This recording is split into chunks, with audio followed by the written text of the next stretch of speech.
to go to hell and sit in their sin. Because there's going to be a lot of Christians that are, they call themselves Christians and that really have no clue. So we're going to tell the Olathe area about Christ. And we're going to, number 2, we're going to let them see Christ through us. That's more important than anything else. Let them see Christ through us. And we're going to do that in several ways. One of the things that's on our heart that we can't wait to get started is a feeding program. A feeding program. And we're going to do that through a food, not only just a food pantry, but a soup kitchen. We want to be having meals once a day. You know, this area has a lot more homeless than you think. A lot more people that are needing help. And if at any point in time the government decides to seize the supply of food because they deem that it's a state emergency because we had, let's see, the New Madrid went off and the trucks can't get to us, because if the New Madrid goes off, it could split the country right in two. We're going to need to be able to feed people.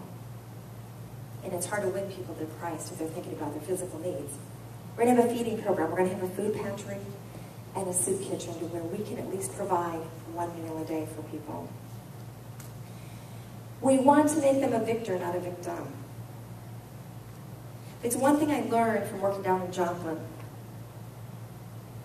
Terrible, terrible crisis. Our cousin has a church down there. And they were up and running within a 24-hour period. They had an entire emergency relief center set up. It was absolutely huge. People by the truckload were bringing things in.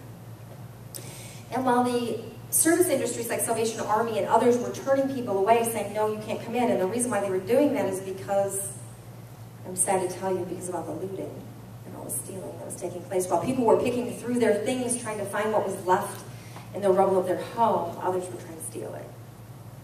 And so they were actually turning away help. But Pastor Dan said he's one of the churches on the border of what was taking place. And we were able to get to them with supplies and trucks. And people from the hundreds of thousands came in, and we had actually churches that came and were feeding the volunteers. There was just, and it's still taking place to this day. They just celebrated their 1-year anniversary of this tragedy and what has happened and how they're rebuilding Joplin. And the one thing that we tried to express was that you were a victor, not a victim. So when people would come through the line, we had grocery carts for them. And they would take and put 1 can of spaghetti sauce in their cart. And they wanted to make sure there was enough for everybody. But we knew how many trucks were still coming in.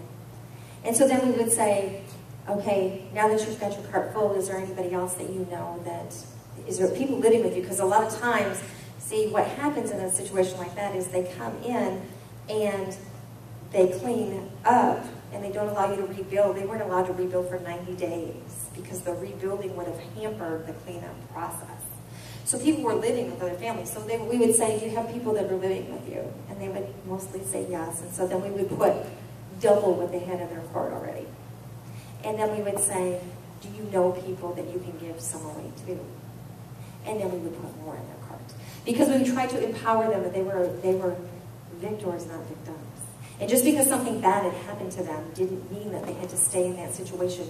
But as we learn, you give out to others, and then we would empower them to give out to others. And all of a sudden they get a big smile on their face, and it was like, wow.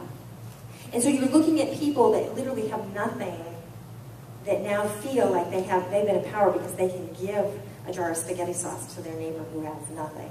So we want to do that here in Johnson County. We want to take people who don't have anything, and we want to make them victors, not victims, by being able to give to them. Part of the way we're going to do that is through a garden program, and then also through a donation program. See, not only will they receive things, but they will give back. And they will work a garden, and they will learn skills, how to do a garden. And it will help with the next thing that we're going to talk about here. As well as a donation program. There are ways to get donations from businesses, from other things that we can also bring in here as soon as we have the help. The next thing, helping others with job skills. They're homeless, they're jobless. We can get them the skills to get what they need. This is not hard to do. My husband and I have been doing this for years. It is not hard to do. Whether we end up offering, job placement, job training, again, empowering them to go forth and do and not be a victim, but be victors. Where they can turn around and teach others job skills as well. Another point is the homeless. You do have a lot of homeless here in Johnson County. It's just not seen as prevalent. But we just went through an experience where we were helping someone and the shelters were full. There are a lot of homeless out there. Again, provide counseling services to them to prevent further crises. Utilize the above programs that we've just talked about. And then, again, in each step, empowering them to help others, to be a victor, not a victim, and to teach them to win others to Christ. We're not just going to help their physical needs, but we're going to help them spiritually and then teach them to evangelize as well. Number 3, disciple those we have won to Christ. Offering teaching classes, both men and women. I'm going to plug in right here that women, don't forget, we have a Friday night, our first women's meeting. We will be having a Bible study and fellowship. And then we will be moving the date to another time besides Friday. Also with the weekly teaching. We can't get strong in the Lord without offering these things. And we can't get strong in the Lord without participating in these things. We've offered weekly teachings in the past and had a very low attendance. I want to encourage you that that's how we learn. And it's a good opportunity to bring someone with you who doesn't know Christ, or to build the church, or to build the ministries that we're going to set forth here. It's a perfect opportunity, because if people are the slightest bit resistant to church because of experiences they've had, it's a lot easier to bring them to a Bible study. The next thing is fellowship with us. Organized events where they can fellowship, like last night, having a birthday party for Dave. Perfect opportunity. There was a young gal there, very new in the Lord, had a chance to sit and talk with her and pray with her a little bit. A very good opportunity to fellowship with others and build a relationship. You build a relationship with them, they're going to leave.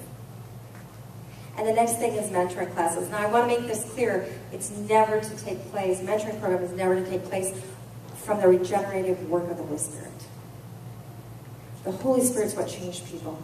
But we can mentor them, we can help them, we can lead them to the way, we can show them what's available to them, we can show them what we've done and how we've overcome.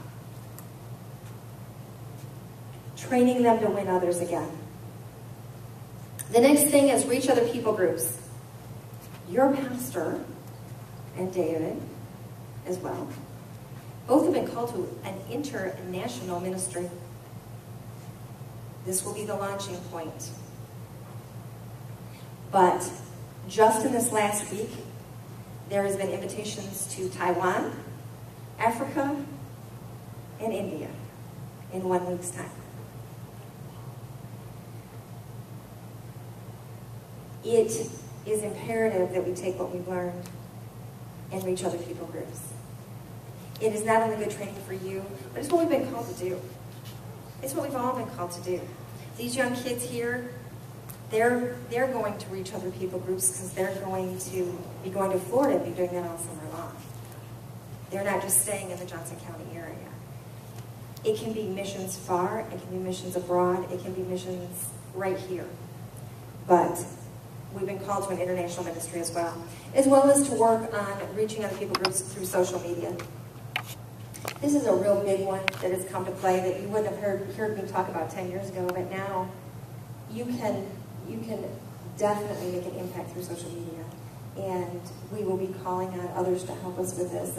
We have our own web presence, which needs to be updated. We have Facebook, there's all sorts of ways to reach people now through social media that we need to really take advantage of going forth in this.